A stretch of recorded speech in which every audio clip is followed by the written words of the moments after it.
नमस्कार दोस्तों, आज मैं बात करूंगा FAS फायर अलार्म सिस्टम के बारे में। तो ये हमारा फायर अलार्म सिस्टम का मेन पैनल है। ये जो आप देख रहे हैं ये मेन पैनल है। यहाँ पर जो लूप आता है जोन 1, जोन 2, जोन 3 का, तो एक लूप में कम से कम 150 से 159 तक डिवाइस आप दे सकते हैं। और जैसे यहाँ से स्टार्ट हुआ है, रिटर्न केबल भी यहीं आएगा। मतलब इन और आउट ये दोनों केबल इस पैनल में आएगा, जो मेन पैनल होगा। तो ये हमारा डिस्प्ले है। अभी इसमें पावर वगैरह कुछ नहीं दिया हुआ है, केबल एंट्री हो गया है और कहीं कुछ बाकी है। तो आज मैं डिवाइस का और पैनल के बारे में थोड़ा बात कर लेते हैं। जैसे ये हमारा एक कार्ड है, ये कार्ड में लूप इन लूप आउट दे देना है, ऊपर में भी नीचे में भी दे देना। तो ऐसे ही कार्ड बना हुआ रहेगा, 1 2 3 4 5 6 7 8 9 10। तो 10 में से ऊपर नीचे करके आप दे सकते हैं। इसी तरह से ये बनाया गया है। अब ये तो मेन पैनल हो गया। उसके बाद जैसे यहाँ पर आप काम जो कर सकते हैं, इसके लिए और एक पैनल रहता है जो सिक्योरिटी साइड में लगाया जाता है, तो रिपीटर पैनल उसको कहते हैं। तो चलिए उसके बारे में भी बात कर लेते हैं। जैसे मेन पैनल जो है उसका कुछ डिटेल्स दिया हुआ है, यहाँ पर लिखा हुआ है, और यहाँ पर भी सारा वायरिंग डिटेल्स दिया गया है।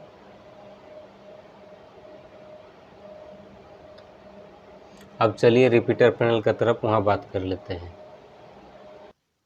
हाँ, तो ये रिपीटर पैनल है। जैसे वहाँ से जो आप काम कर सकते हैं, यहाँ से भी वही सिस्टम आप काम कर सकते हैं। ये सारा डिटेल्स इसमें दिया गया है, मॉडल नंबर वगैरह दिया गया है। इसमें अभी पावर वगैरह कुछ नहीं है। तो यहाँ पर 2 cable loop in loop out आएगा। तो ये दोनों केबल टर्मिनेशन हो गया है, लूप इन लूप आउट।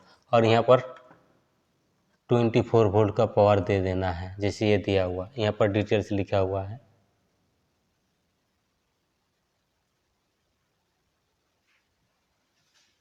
ये कार्ड है, ये डिस्प्ले है, ये रिपीटर पैनल। अब चलिए कुछ डिवाइस के बारे में बात कर लेते हैं। हाँ, तो चलिए कुछ डिवाइस के बारे में जानकारी लेते हैं, बात करते हैं। जैसे multi sensor detector above fall ceiling. Fall ceiling के ऊपर में जो एबव लगाया जाता है, वो इस तरह का जैसे नॉर्मल डिटेक्टर होता है वो लगाया जाता है। फिर multi sensor detector below fall ceiling, और फॉल सीलिंग में भी यही डिटेक्टर सेम लगाया जाता है। फिर आता है आपका multi sensor detector false floor, जो नीचे पे हब रूम हो गया, सर्वर रूम हो गया, वहाँ पर फॉल्स फ्लोर बनाया जाता है। तो उसको इस हिसाब से वायरिंग मतलब इंस्टॉल किया जाता है। जैसे चैनल वगैरह आपको लगाना पड़ेगा, उसको इसी तरह से मतलब नीचे तरफ ही रखना है, इंस्टॉल करके बेस लगा के नीचे तरफ ही रखना है। ये बेस में नट बोल्ट लगा के थ्रेडेड चैनल जो है उसमें टाइट कर देना है, और उसको ये नीचे तरफ ही रहना चाहिए। जैसे फ्लोर का नीचे में नीचे तरफ ये रहना चाहिए, ऐसे करके उठा के नहीं लगाना है, नीचे तरफ ही लगाना है वो डिटेक्टर फॉल्स फ्लोर में। उसके बाद आते हैं आपका temperature heat detector above fall ceiling. उसके बाद भी ये temperature heat detector below fall ceiling. अब ये जो डिटेक्टर है यहाँ पर लिख दे रहा है heat detector not a life safety device. ये डिटेक्टर मॉडल नंबर कुछ दूसरा है, जैसे देख लीजिए, ये सीगा HRD है, और दूसरा वाला जो है वो आपका है नॉर्मल जो है वो सीगा PHD है, PHD है। तो ये जैसे किचन एरिया हो गया या इलेक्ट्रिकल रूम, UPS रूम, ये सब जगह में इसको लगाया जाता है। ये हीट के लिए अधिक जहाँ हीट है वहाँ पर इसको लगाया जाता है। उसके बाद फायर पैनल बता रहा है, ये तो मैं शुरू में ही बता दिया हूँ। फिर बता रहा है कि आपका फॉल्ट आइसोलेटर मॉडल। अब इसका काम क्या है ये बता देता हूँ। ये है फॉल्ट आइसोलेटर मॉडल सीगा IM। तो इसका डिटेल्स यहाँ पर दिया हुआ देख लीजिए किस तरह से जैसे लूप इन और लूप आउट यहाँ पर कनेक्शन होगा बस, और कुछ नहीं है इसमें। ये फॉल्ट आइसोलेटर मॉडल का जैसे 15 से 18 से 20 तक के बाद हर डिटेक्टर का बाद दे देना है, 15 से 20 तक। इसके बाद एक फॉल्ट आइसोलेटर मॉडल लगाना अनिवार्य है। यही वो डिवाइस है 1 2 3 4 प्लस माइनस माइनस प्लस, इसी हिसाब से लूप का इन आउट कनेक्शन कर देना है और इसका कवर लगा के इसमें स्क्रू मार देना है बस। जैसे फॉल्ट आइसोलेटर मॉडल के बारे में बात होगी तो मॉडल 4 तरह का होता है। जैसे पहले बता दिया फॉल्ट आइसोलेटर मॉडल, फिर कंट्रोल रिले मॉडल, फिर कंट्रोल मॉडल, फिर मॉनिटर मॉडल। तो उसके बाद है कंट्रोल रिले मॉडल। इसका काम क्या है चलिए बात करते हैं। ये कंट्रोल रिले मॉडल, ये मॉडल है, इसमें कॉमन NO/NC रहता है 6 7 8। तो 7 हो गया आपका कॉमन और 6 हो गया NC और 8 NO हो गया। तो आपको कनेक्शन करना है, यहाँ पर देख लीजिए लिखा हुआ है। NO हो गया आपका बायां तरफ वाला जो 6 है, और 7 हो गया कॉमन, और NC हो गया दाहिना तरफ वाला जो 6 में बताया था, वो NC है। फिर 7 हो गया कॉमन, 8 हो गया NO। तो आपको कनेक्शन कहाँ करना है, 6 और 7 में NC पे देना है।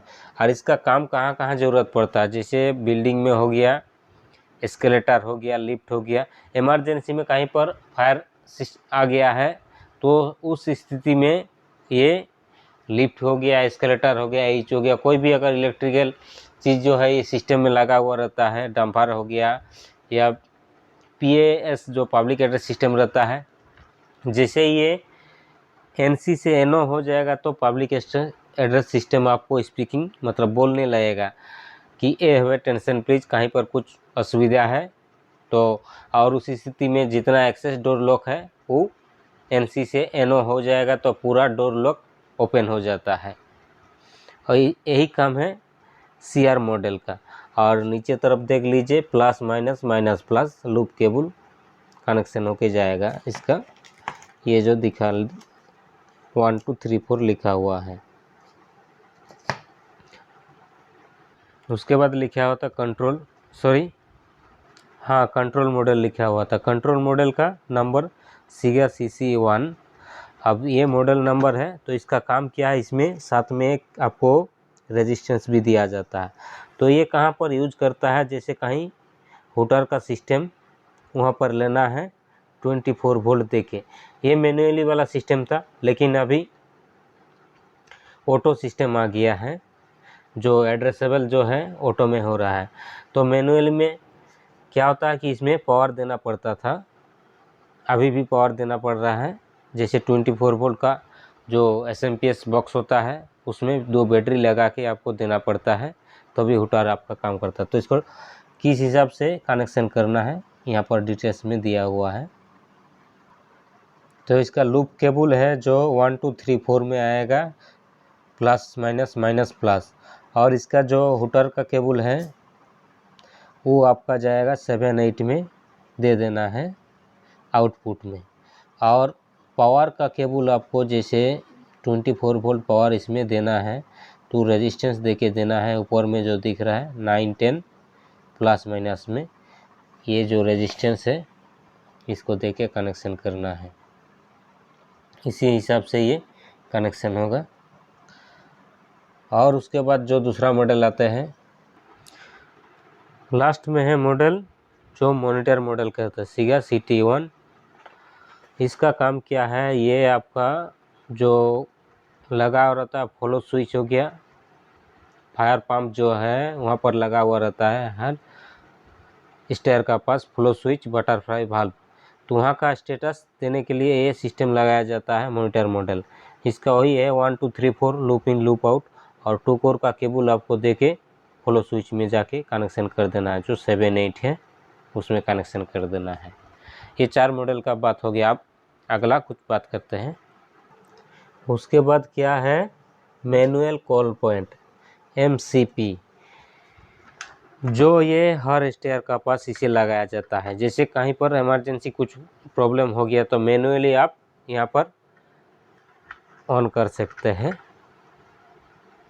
इमरजेंसी कुछ हो जाता है तो कुछ इस तरह से प्रेस कर देता है तो आपको फायर पैनल में या जो हुटार है साउंड होने लगता है, तब सारा बिल्डिंग में इंडिकेशन मिल जाता है।